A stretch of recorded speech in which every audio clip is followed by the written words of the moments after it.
राधा वल्लभ श्री वृंदावन श्री वंचन। आज की कथा हरि में जैसो तैसो बस ठहरो। यह कथा अंत तक जरूर सुनिएगा और इसे अपने दोस्तों के साथ, फैमिली के साथ शेयर जरूर करें। अगर आप हमारे चैनल पर पहली बार आए तो इसे सब्सक्राइब जरूर करें। दक्षिण में गोदावरी के किनारे कनक कावेरी नाम की एक नगरी थी। वहीं रामदास रहता था। जाति का चमार था, परंतु अत्यंत सरल हृदय का, सत्य और न्याय की कमाई खाने वाला और प्रभु का निरंतर चिंतन करने वाला भक्त था। रामदास की पतिव्रता स्त्री का नाम मूली था। दंपति में बड़ा प्रेम था। इनके एक छोटा लड़का था, वह भी माता पिता का परम भक्त था। तीनों प्राणियों के पेट भरने पर जो पैसे बचते, उनसे रामदास अतिथि की सेवा और पीड़ितों के दुख दूर करने का प्रयास करता। वह समय समय पर भगवान नाम का संकीर्तन सुनने जाया करता और बड़े प्रेम से स्वयं भी अपने घर कीर्तन करता। कीर्तन में सुनी हुई यह एक पंक्ति, हरि में जैसो तैसो बस ठहरो, उसे बहुत प्यारी लगी और उसे कंठस्थ हो गई। वो निरंतर इसी पंक्ति को गुनगुनाता हुआ सारे काम किया करता। वह सचमुच अपने को भगवान का दास और आशीष समझकर मन ही मन आनंद में भरा रहता। भगवान तो भाव के भूखे होते हैं। वह रामदास के ऐसे प्रेम को देखकर उसे अब अपनाना चाहते थे। कुछ और गहनों के साथ ही कहीं से एक सुंदर विलक्षण स्वर्णयुक्त शालिग्राम की विशाल मूर्ति चुरा लाए थे, जो उनके लिए सिर्फ एक पत्थर था। उनमें से एक चोर के जूते टूट गए थे। उनसे उसने सोचा, इस पत्थर के बदले में जूते की जोड़ी मिल जाए तो अच्छा है। भगवत प्रेरणा से शालिग्राम की मूर्ति को लेकर वो सीधा रामदास के घर पहुंचा और मूर्ति उसे दिखाकर कहने लगा, अरे भाई देख, ये कैसा मजेदार पत्थर है। जरा अपने औजार को इस पर घिस तो सही, देख कैसा अच्छा काम देता है। पर इसके बदले में मुझे एक जोड़ी जूते देने पड़ेंगे। चोर की आवाज़ सुनकर वह चौंका। उसके वजन में भंग पड़ा। उसने समझा कोई खरीदार है। उसने जूते की एक जोड़ी चोर के सामने रख दी। चोर ने उसे पहनकर दामों की जगह वो मूर्ति रामदास के हाथ पर रख दी। रामदास अभी तक अचेतन अवस्था में था। उसका मन तो बस प्रभु के विग्रह की ओर खींचा हुआ था, इसलिए पैसे लेने की बात याद ही नहीं रही। मूर्ति को उसने अपने सामने रख दिया और उसी पर औजार घिसने लगा। भगवान शालिग्राम बनकर प्यारे भक्त के घर आ गए। एक दिन एक ब्राह्मण उस तरफ से निकले। शालिग्राम की ऐसी अनोखी मूर्ति चमार के पत्थर की जगह देखकर उन्हें बहुत दुख हुआ। उस समय रामदास उस गोल मूर्ति को पैरों में के बीच में रखकर उस पर औजार घिस रहा था। ब्राह्मण ने विचार किया, भला बंदरों को हीरे की कीमत का क्या पता, ये चमार शालिग्राम को क्या पहचाने। उन्होंने मूर्ति खरीदने का विचार कर नजदीक आकर उससे कहा, भाई आज मैं तुमसे एक चीज मांगता हूँ, तो मुझे देकर पुण्य लाभ कर। यह पत्थर मुझे बहुत सुंदर लगता है, मेरे नेत्र इससे हटाए नहीं हटते। रामदास जी ने ब्राह्मण के इस दीन भाव को देखकर वह पत्थर ब्राह्मण को दे दिया। पंडित जी इस दुर्लभ मूर्ति को पाकर बड़े ही प्रसन्न हुए। वे उसे घर ले आए। उन्होंने कुएं के जल से स्नान किया, फिर पवित्र स्वच्छ वस्त्र पहनकर शालिग्राम भगवान को पंचामृत से स्नान करा। सिंहासन पर पधराकर षोडशोपचार से उनकी पूजा की। पंडित जी पूजा तो बड़ी विधि से करते थे, परंतु उनके हृदय में दैवीय गुण नहीं थे। उसमें लोभ, ईर्ष्या, कामना, भोग वासना, इंद्रिय सुख की लालसा, क्रोध, वेर आदि दुर्गुण भरे थे। रामदास अशिक्षित था, परंतु उसका हृदय बड़ा ही पवित्र था। उसके मन में लोभ इच्छा, भोग इच्छा, क्रोध और वेर आदि का नाम निशान भी नहीं था। भगवान शालिग्राम ने विचार किया, जब वो मेरा नाम संकीर्तन करता हुआ मूर्ति को पैर पर रखकर उस पर चमड़ा रखकर काटता है, तब मुझे ऐसा लगता मानो मेरे अंगों पर कोई भक्त चंदन कस्तूरी का लेप कर रहा है। अवश्य ही उसको मेरे यथार्थ स्वरूप का ज्ञान नहीं है, परंतु उसने अपनी सरल विशुद्ध निस्वार्थ भक्ति से मुझे वश कर लिया है। मैं जैसा विशुद्ध और निस्वार्थ भक्ति से वश होता हूँ, वैसा दूसरे किसी साधन से नहीं होता। शालिग्राम का रामदास के पास वापस आना ब्राह्मण की पूजा सच्ची नहीं है। वह मेरा भक्त नहीं है, वह तो अपनी कामनाओं का भक्त है। यह विचार कर भगवान शालिग्राम ने पुनः रामदास के घर जाने का निश्चय किया और रात को स्वप्न में ब्राह्मण से कहा, तू मुझे रामदास के घर पहुंचा दे। ब्राह्मण सुबह ही रामदास के घर शालिग्राम की मूर्ति को लेकर पहुंच गया और उसने रामदास से कहा, रामदास, ये कोई साधारण पत्थर नहीं है, ये तो साक्षात भगवान ही है, तीनों लोकों के स्वामी हैं। अब तू बहुत प्रेम से इनकी पूजा करना। ब्राह्मण के वचन सुनकर रामदास की आंखों में आंसू आ गए और वो प्रेम विवल हो गया और भगवान से प्रार्थना करने लगा, प्रभु, मैं अति दीनहीन अनजान दुर्जन अतीत प्राणी हूँ। रात दिन चमड़ा घिसना ही मेरा काम है। मुझ में न सोच है न सदाचार है। मुझसा नीच जगत में और कौन होगा। ऐसे पतित पर भी प्रभु ने कृपा की। रामदास का भगवत प्रेम। अब रामदास दिन और रात भगवान के प्रेम में कभी रोता, कभी हंसता तो कभी नाचता। अब तो उसे एक ही रट लग गई थी। अब मुझे दर्शन दो। पहले तो मुझे पता ही नहीं था, पर आपने ही मेरे हृदय में ये आग लगाई है। मैंने तो न पहचान कर आपकी मूर्ति का निरादर किया, पर आप मुझे नहीं भूले और ब्राह्मण के द्वारा अपना स्वरूप बताकर मेरे घर आ गए। यदि दर्शन नहीं देने थे तो यह सब क्यों किया। एक बार अपने सांवरे सलोने चांद से मुकड़े की झांकी दिखाकर मेरे मन को सदा के लिए चुरा लो। मेरे मोहन करुणा की वर्षा कर दो इस कंगाल पर। एक बार दर्शन दो और मुझे कृतार्थ करो।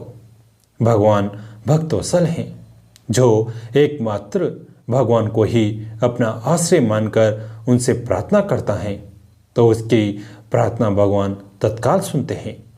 भगवान का व्रत ब्राह्मण के रूप में रामदास को भगवत दर्शन, उसके ऐसे दिव्य प्रेम को देखकर भगवान से रहा न गया।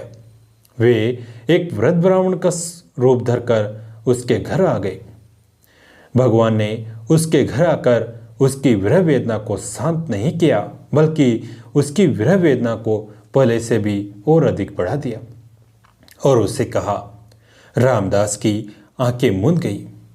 उसने हृदय में देखा भगवान मदन मोहन त्रिभंगी लाल मुस्कुराते हुए मधुर मधुर मुरली बजा रहे हैं और कह रहे हैं, आ मेरे पास आ। कैसा सुंदर रूप है। वह आनंद सागर में डूब गया।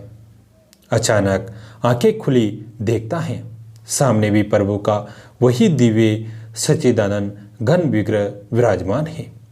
रामदास के आनंद का परावार नहीं रहा। उसकी सारी व्याकुलता सदा के लिए मिट गई। भगवान ने उसे अपने में समा लिया और उसने प्रभु के दिव्य धाम में जाकर नित्य पार्षद का शरीर ग्रहण किया, जैसे श्री राधे। एक दिन द्वारिका में मेरा एक ऐसे दुखी व्यक्ति जो पुत्र की मृत्यु के पश्चात हताशो संन्यास लेना चाहता था, उसका मार्गदर्शन कर रही है। मीरा ने उसे समझाया कि इस तरह की परिस्थितियों में आए क्षणिक वैराग्य को आप भक्ति का नाम नहीं दे सकते। मीरा ने उसे सहजता से बताते हुए कहा, अगर तुम भक्ति पथ पर शुभारंभ करना ही चाहते हो तो शुष्क वैराग्य व संन्यास से नहीं बल्कि भजन से करो। भजन का नियम लो और इस नियम को किसी प्रकार टूटने न दो। अपने शरीर रूपी घर का मालिक भगवान को बनाकर स्वयं उसके सेवक बन जाओ। कुछ भी करने से पूर्व भीतर बैठे स्वामी से उसकी आज्ञा लो। जिस कार्य का अनुमोदन भगवान से मिले वही करो। इस प्रकार तुम्हारा वह कार्य ही नहीं बल्कि समस्त जीवन ही पूजा हो जाएगा। नियम पूर्ण हो जाए तो भी रसना जीव को विश्राम मत दो। खाने सोने और आवश्यक बातचीत को छोड़कर जुबान को बराबर प्रभु के नाम उच्चारण में व्यस्त रखो। वर्ष भर में महीने 2 महीने का समय निकालकर सत्संग के लिए निकल पड़ो और अपनी रुचि के अनुकूल स्थानों में जाकर महजनों की वार्ता श्रवण करो। सुनने का धैर्य आएगा तो उनकी बातें बेअसर करेगी। उनमें तुम्हें धीरे धीरे रस आने लगेगा। जब रस आने लगेगा तो जिसका तुम नाम लेते हो वो आकर तुम्हारे भीतर बैठ जाएगा। जो रस की बाढ़ आएगी हृदय पिघल करके आंखों के पस से निर्जरित होगा और वह नामी हृदय सिंहासन से उतरकर आंखों के समक्ष नृत्य करने लगेगा। इसलिए राम नाम रस पीजे मनवा, राम नाम रस पीजे। तज कुसंग सत्संग भेंट नित्य हरि चर्चा सुन लीजिए। काम क्रोध मद लोभ मोह को चित्त से दूर करीजिए। मीरा के प्रभु गिरधर नागर ताही के रंग में भीजे। आज्ञा हो तो एक बात निवेदन करना चाहता हूँ। इस सत्संगी ने पूछा और मीरा से संकेत पा वह पुनः बोला, जब घर में रहकर भजन करना उचित है अथवा हो सकता है तो फिर आप श्री चरण मीरा रानी जैसे महत्वपूर्ण पद और अन्य समस्त सुविधाओं को त्याग करके ये भगवा वेश, ये मुंडित मस्तक देखिए, जिसके लिए कोई बंधन नहीं है, जिसके लिए घर बार एक जैसे हैं। ऐसे हमारे लिए क्या नियम। मारा पिया मारे हिवड़े रहत हैं, कटी न आती जाती मीरा रे प्रभु गिरधर नागर मग जोवा दिन राती। सात सार की बात तो यह है कि बिना सच्चे वैराग्य के घर का त्याग न करे। धन्य धन्य हो मात, सब लोग बोल उठे समा करे मात। आप रे फरमाया कि भजन अर्थात जप करो। भजन का अर्थ समोत्त जप है, पर जप में मन लगता नहीं माँ। उसने दुखी स्वर में कहा, हाथ तो माला की मणियाँ सरकाता है, जीभ भी नाम लेती रहती हैं, किंतु मन मानो धरा गगन है कि समस्त कार्यों का ठेका लेकर उड़ता फिरता है। ऐसे में माँ भजन से जब से क्या लाभ होगा, बल्कि स्वयं पर जी खीन हो जाता है। मीरा ने उसकी जिज्ञासा का समाधान करते हुए कहा, भजन का अर्थ है कैसे भी जैसे भी मन वचन काया से भगवत संबंधी कार्य हो। हमें भजन का ध्यान ऐसे ही बना रहे जैसे घर का कार्य करते हुए माँ का ध्यान पालने में सोए हुए बालक की ओर रहता है, या फिर सबकी सेवा करते हुए भी पत्नी के मन में पति का ध्यान रहता है। पत्नी कभी मुख से पति का नाम नहीं लेती, किंतु वह नाम उसके प्राणों से ऐसा जुड़ा रहता है कि वह स्वयं चाहे तो भी उसे हटा नहीं पाती। मन सूक्ष्म देह है, जो भी कर्म बारंबार किए जाते हैं उसका संस्कार दृढ़ होकर मन में अंकित हो जाता है। बिना मन और बुद्धि के कोई कार्य बार बार करने से मन और बुद्धि उसमें धीरे धीरे प्रवृत्त हो जाते हैं। जैसे खारा या कड़वा भोजन पहले अरुचिकर लगता है, पर नित्य उसका सेवन करने पर वैसी ही रुचि बन जाती है। जब किया ही इसलिए जाता है कि मन लगे, मन एकाग्रत हो, पहले मन लगे और फिर जप हो। यह साधारण जन के लिए कठिन है। यह तो ऐसा ही है कि जैसे पहले तैरना सीख ले और फिर पानी में उतरे। जो मंत्र आप जपेंगे वही आपके लिए जो भी आवश्यक है वो सब कार्य करता जाएगा। मन न लगने पर जो खिन्नता आपको होती है वही खिन्नता आपके भजन की भूमिका बनेगी। बस आप जप आरंभ तो कीजिए, आरंभ आपके हाथ में ही है, वही कीजिए और उसे ईमानदारी से निभाइए। आपका दृढ़ संकल्प, आपकी निष्ठा, सत्यता को देख भजन स्वयं आपके द्वार आपके लिए खोल देगा। कैसी लगी आज की कथा? अगर अच्छी लगी तो इसे अपने दोस्तों के साथ, फैमिली के साथ शेयर जरूर करें। कहानी अंत तक सुनने के लिए आप सभी का तहे दिल से धन्यवाद। राधा वल्लभ श्री वृंदावन श्री वंचन। आज की कथा, भगवान ने सेठानी को दर्शन दिया। कहानी बहुत ही सुंदर है, इसको अंत तक जरूर सुनिएगा। एक नगर में एक सेठ व सेठानी रहते थे और सेठानी रोज विष्णु भगवान की पूजा करती थी। सेठ को उसका पूजा करना बिल्कुल अच्छा नहीं लगता था। इसी वजह से एक दिन सेठ ने सेठानी को घर से निकाल दिया। घर से निकलने पर वो जंगल की ओर गई तो देखा 4 आदमी मिट्टी खोदने का काम कर रहे थे। उसने कहा कि मुझे नौकरी पर रख लो। उन्होंने उसे रख लिया, लेकिन मिट्टी खोदने से सेठानी के हाथों में छाले पड़ गए और उसके बाल भी उड़ गए। वह आदमी कहते हैं कि बहन, लगता है तुम किसी अच्छे घर की महिला हो, तुम्हें काम करने की आदत नहीं है। तुम ये काम रहने दो और हमारे घर का काम कर दिया करो। वो चारों आदमी उसे अपने साथ घर ले गए और वो 4 मुट्ठी अनाज लाते और सभी बांटकर खा लेते। एक दिन सेठानी ने कहा कि कल से 8 मुट्ठी अनाज लाना। अगले दिन वह 8 मुट्ठी अनाज लाए और सेठानी पड़ोसन से आग मांग लाई। उसने भोजन बनाया, विष्णु भगवान को भोग लगाया, फिर सभी को खाने को दिया। सारे भाई बोले कि बहन, आज तो भोजन बहुत स्वादिष्ट बना है। सेठानी ने कहा कि भगवान का जूठा तो स्वाद तो होगा ही।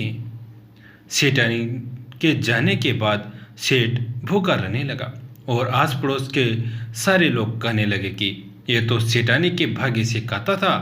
एक दिन सेठ अपनी सेठानी को ढूंढने चल पड़ा।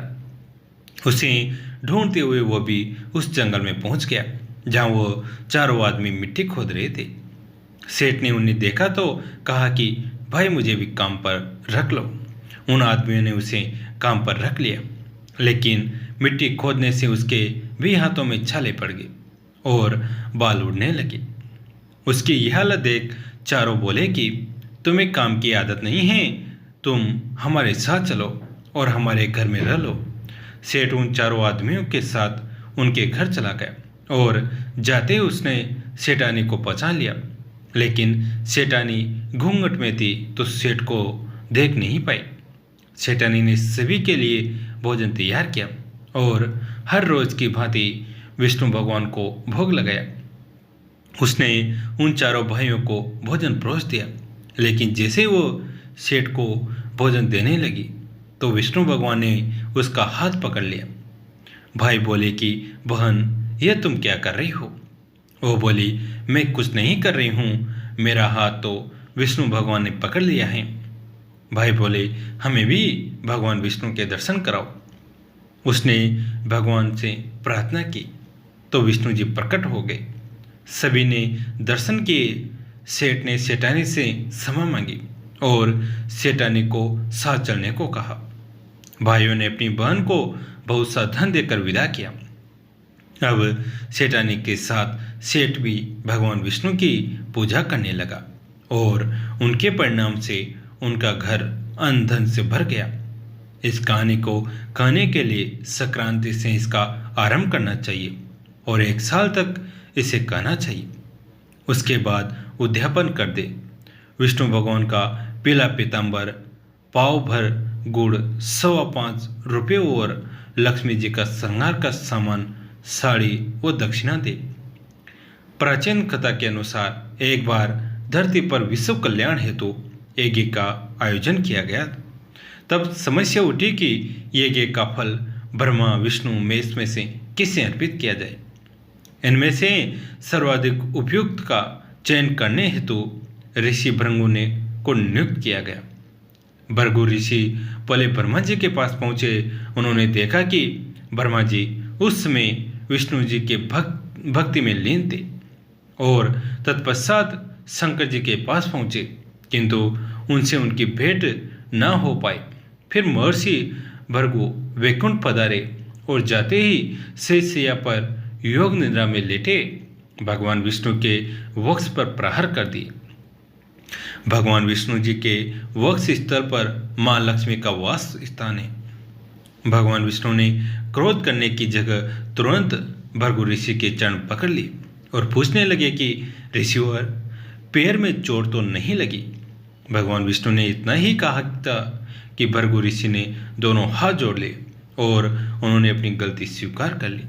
विष्णु जी के व्यवहार से प्रसन्न भृगु ऋषि ने यज्ञ फल का सर्वाधिक उपयुक्त पात्र विष्णु जी को घोषित किया। लेकिन इस अपमान से देवी लक्ष्मी भृगु ऋषि को दंड देना चाहती थी। भगवान विष्णु के कुछ न कहने पर देवी लक्ष्मी नाराज हो गई। नाराजगी इस बात से थी कि भगवान ने भृगु ऋषि को दंड क्यों नहीं दिया। नाराजगी से देवी लक्ष्मी बैकुंठ छोड़कर चली गई। फिर भगवान विष्णु ने देवी लक्ष्मी को ढूंढना शुरू किया तो पता चला कि देवी ने पृथ्वी पर पद्मावती नाम से कन्या के रूप में जन्म लिया है। भगवान विष्णु जी ने जब धरती लोक पर श्रीनिवास के नाम से जन्म लिया और पहुंच गए पद्मावती के पास। भगवान ने पद्मावती के सामने विवाह का प्रस्ताव रखा, जिससे देवी ने स्वीकार कर लिया। सब देवताओं ने इस विवाह में भाग लिया और भृगु ऋषि ने आकर एक और लक्ष्मी जी से क्षमा मांगी। लक्ष्मी जी ने भृगु ऋषि को क्षमा कर दिया। विवाह के उपलक्ष्य में लक्ष्मी जी को भेंट करने के लिए विष्णु जी ने कुबेर से धन उधार लिया। इस कर्ज से भगवान विष्णु के वेंकटेश रूप और देवी लक्ष्मी के अंश पद्मावती ने विवाह किया। कुबेर जी से कर्ज लेते समय भगवान ने वचन दिया था कि कलयुग के अंत समय तक वो अपना सारा कर्ज चुका देंगे। कर्ज समाप्त होने तक वो ब्याज चुकाते रहेंगे। भगवान के कर्ज में डूबे होने की इस मान्यता के कारण बड़ी मात्रा में भक्त धन दौलत भेंट करते हैं।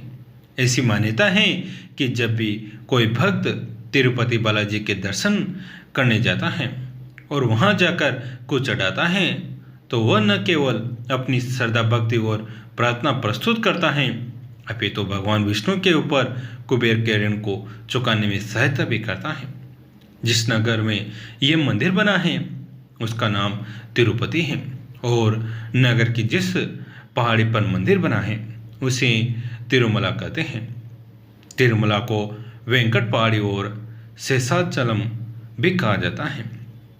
एक जाट का था, एक भाट का था। दोनों दोस्त थे। जाट का चला बहन के, भाट का चला सासरे। रास्ते में कुएं की पाल पर दोनों बैठ गए। जाट का बोला नगर बसेरा कर ले।